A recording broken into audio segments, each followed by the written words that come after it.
Ouais, peut-être, on va voir. Je sais pas.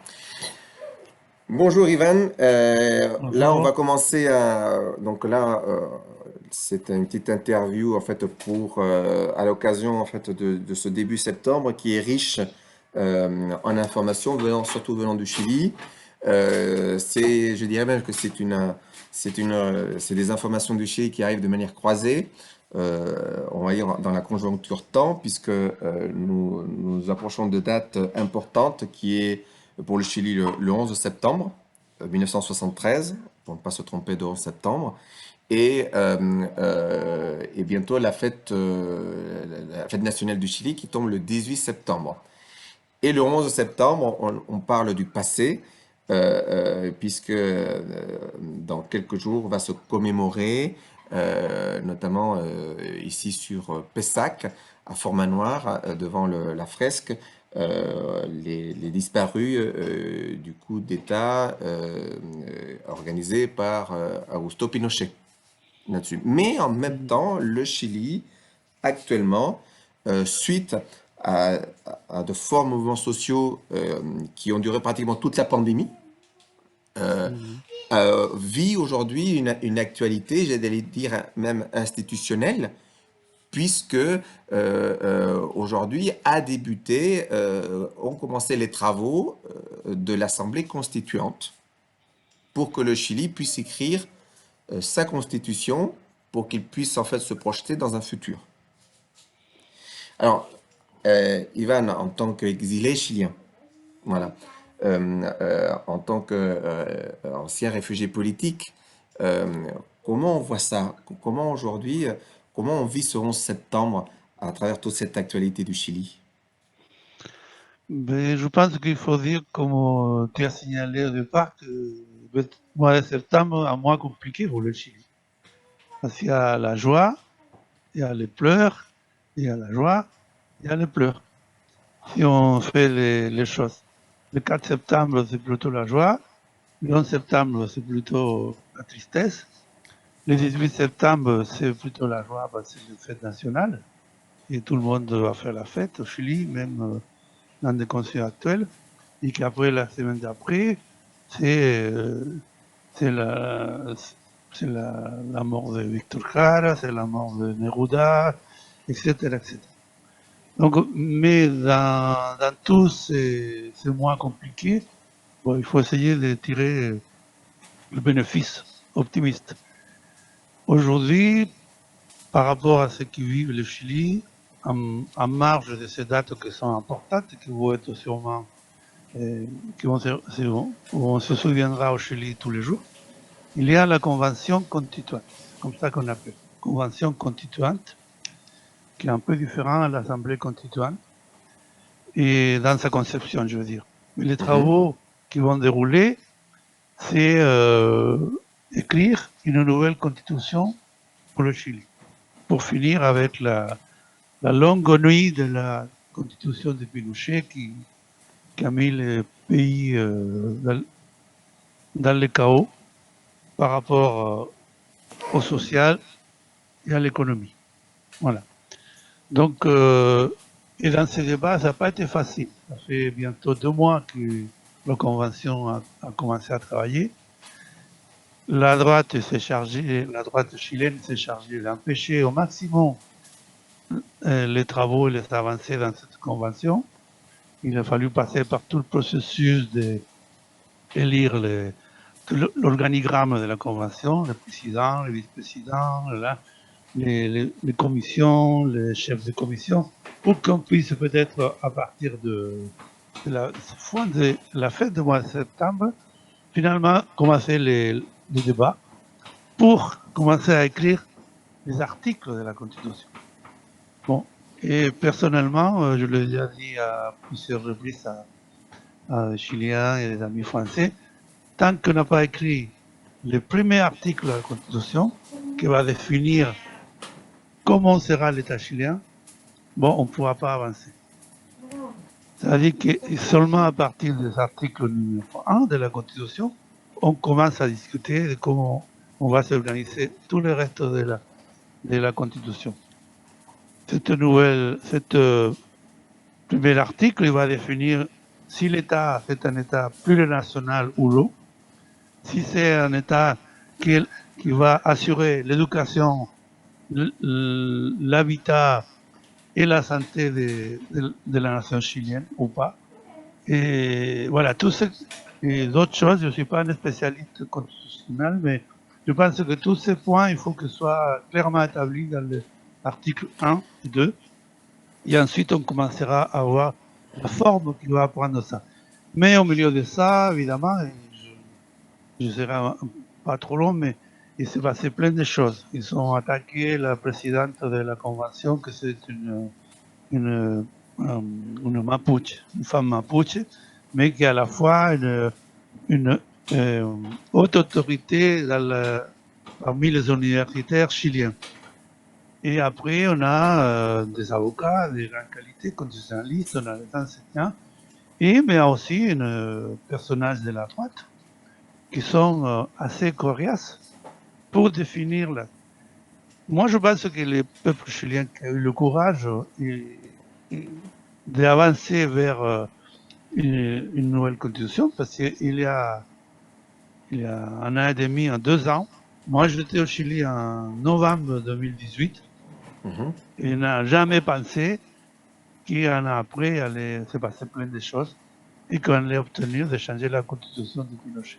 Oui, ça c'était, ça c'est un travail Voilà, ils sont arrivés. de la lutte du peuple Exactement. chilien, malgré la pandémie, pour aller jusqu'au Voilà. bout et prendre leur destin en main. Donc, effectivement, cette convention constituante est une opportunité. Ivan, tu le dis, ça reste, mais qui est une opportunité qui reste fragile parce que il faut toujours se mettre d'accord pour le cadre de cette convention constituante et Oui, notamment la première pierre à l'édifice qui est ce premier article qui définit ou pas si on est dans un état-providence et définir les priorités en termes d'éducation ou autre et de justice aussi, même si et je vois en fait que dans l'actualité actuellement il y a Piñera qui n'aide pas, qui ne donne pas des éléments matériels ou encore organisationnel pour justement cette convention constituante pour qu'elle puisse travailler sereinement, voire même ils mettent des bâtons dans les roues, tout à fait. ils mettent les pressions, mais en plus Piñera se permet de faire une dernière tournée entre guillemets d'adieu à travers l'Europe, où finalement on peut aller rencontrer certains dirigeants et notamment Macron en début de cette semaine, et dans lequel Amnesty International elle-même a envoyé des lettres aux chefs d'État pour leur dire attention, il y a des crimes impunis au Chili. Oui, je dis, moi je suis tout à fait d'accord avec ça, mais je dis qu'il y a depuis le début des attaques contre Madame Ancolao, qui est la présidente, Loncon, qui est la présidente là. Après, il y a une autre Mapuche, une match assez connue, qui aussi il a reçu des attaques racistes de la part des représentants de la droite chilienne. Et, mais après, en parallèle à ça, il s'est développé les primaires présidentielles. Et justement, où il y avait, j'ai entendu parler de la liste del pueblo, donc ils voulaient constituer un parti, donc ils ont décidé de présenter un candidat. Ils ont vu quel candidat ils pouvaient présenter. Et la droite s'est bien organisée, c'est ça qu'il faut voir, pour essayer de mettre des bâtons dans les roues. Et la personne qui devait être candidate, il n'a pas surveillé les personnes qui s'occupaient de récolter les signatures, les 35 000 signatures. Ils ont obtenu les 35 000 signatures, sauf que dans le contrôle qu'il fait le CERVEL, le service électoral, il a découvert qu'il y avait certaines personnes qui étaient mortes et qui étaient sur la liste, et que le notaire qui avait signé, c'était le juge de paix, de confiance, il était déjà mort depuis un an. Ah oui, bon. Donc, du coup, la candidature de cette liste-là, voilà, est tombée à l'eau. Mais ça, à la limite, il y a plein de candidatures qui peuvent tomber à l'eau. Mais le problème, c'est qu'elle est tombée sur une liste qui s'était constituée sur la base de l'honnêteté.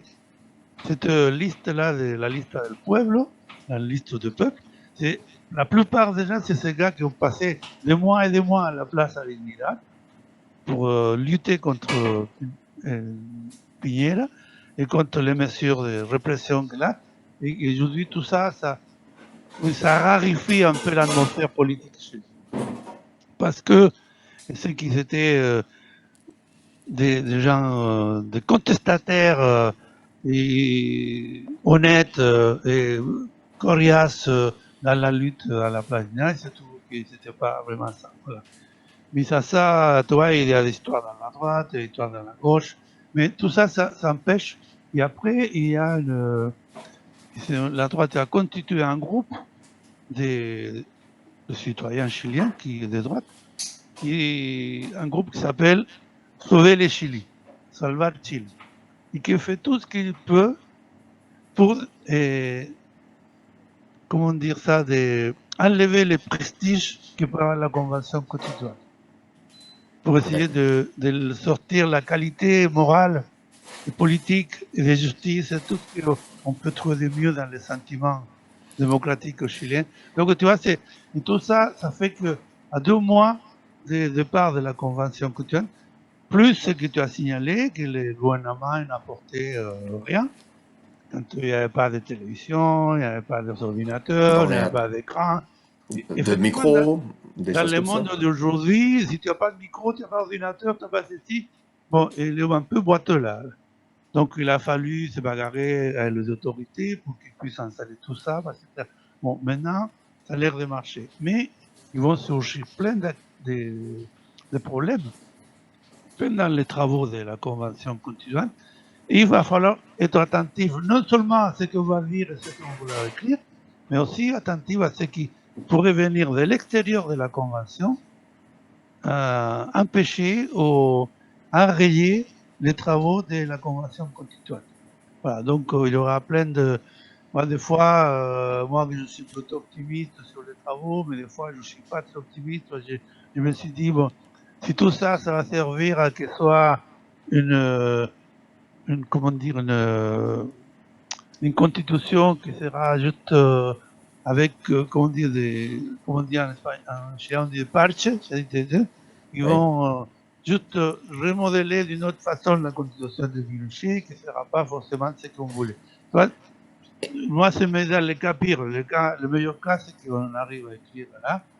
D'ailleurs, je le dis parce que tu le rappelleras quand même, les Chiliens, à partir de fin du mois, qui habitent à l'extérieur du Chili, ils pourront écrire à une adresse mail, une ou deux, où ils pourront envoyer des propositions de l'écriture de cette convention, des collaborations, voilà, sur tel sujet, voilà.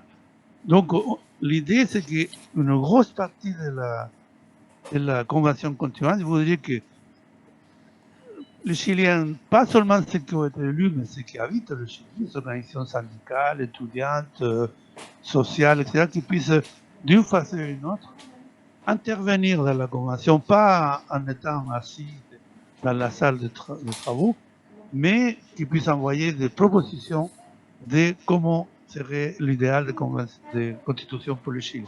Et nous aussi, depuis l'étranger, on pourra envoyer des choses. Donc, voilà. Mais on n'a pas besoin, quand je dis ça, il n'y a pas besoin de se réunir en masse pour discuter entre nous, si on ne veut pas. Chacun d'entre nous, Chiliens, s'il se sent intéressé et capable d'envoyer des mots, il y aura les 2 adresses mail où les messages vont arriver, qui seront collectés par les personnes de la Convention et qui vont commencer, comme dans tout ce type d'enquête, à construire la grande masse d'opinions qui pourrait intervenir. Voilà, je dis c'est un peu ça.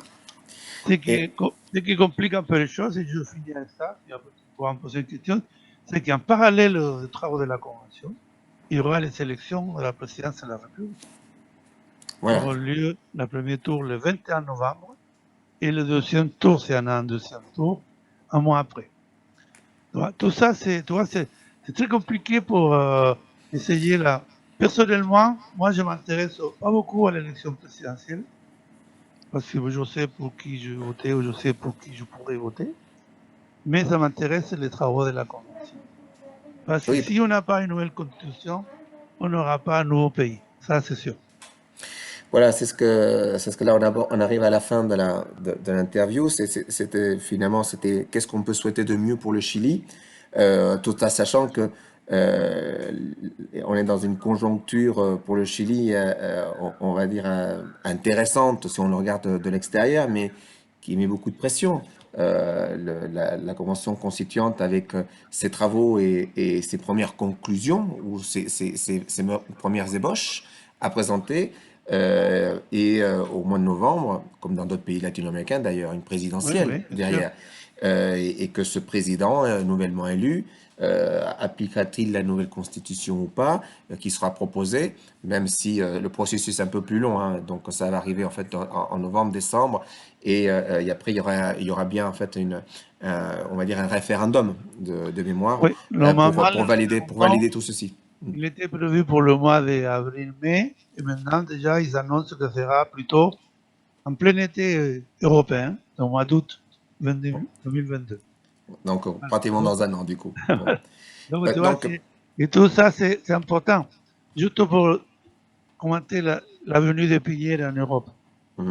Parce que pourquoi des gens disent oui, mais comment est-il possible que le gouvernement le reçoive? Oui, parce que on va dire, dans les règles internationales de fonctionnement des pays démocratiques, le Chili est considéré un pays démocratique. Puisqu'on a un parlement, puisqu'on a un président, puisqu'on a voté, puisqu'on a revoté, et qu'on va encore voter. Donc, tu vois, c'est que je pense que, et je comprends très bien, parce que moi aussi, je n'étais pas sûr que Macron puisse recevoir Piñera et que Sanchez, président socialiste en Espagne, il est reçu pareil avec le roi, patati patata. Mais seulement que les normes internationales définissent le Chili comme une démocratie. Autant, ça se dit qu'un gouvernement légitime. Qu'il nous plaise ou ne nous plaise pas, ça c'est une autre histoire. Mais voilà, mais il faudra continuer à travailler. Alors, je connais bien les Chiliens de Bordeaux, j'espère qu'ils vont se mobiliser, qu'on va pouvoir se réunir maintenant quand on va sortir, discuter un peu de la Constitution, parce que d'ici à la fin de l'année, on aura peut-être 5 ou 6 articles et retirer tous les restes. Donc, on est au début d'une histoire que le Chili prend en main. On est au tout début. Hein. Au tout début, il y a encore peut-être des obstacles qui arrivent. En tout cas, on sera attentif. Merci beaucoup, Ivan, pour Merci à toi. cet éclairage, pour ces explications. Je sais qu'il y a plusieurs événements le 11 septembre devant la fresque où plusieurs Chiliens iront bien évidemment pour se recueillir, pour faire ce travail de mémoire, de ne pas oublier, mais également en fait de pouvoir, à travers ce passé, lire le futur. Hein, c'est Oui. surtout ça.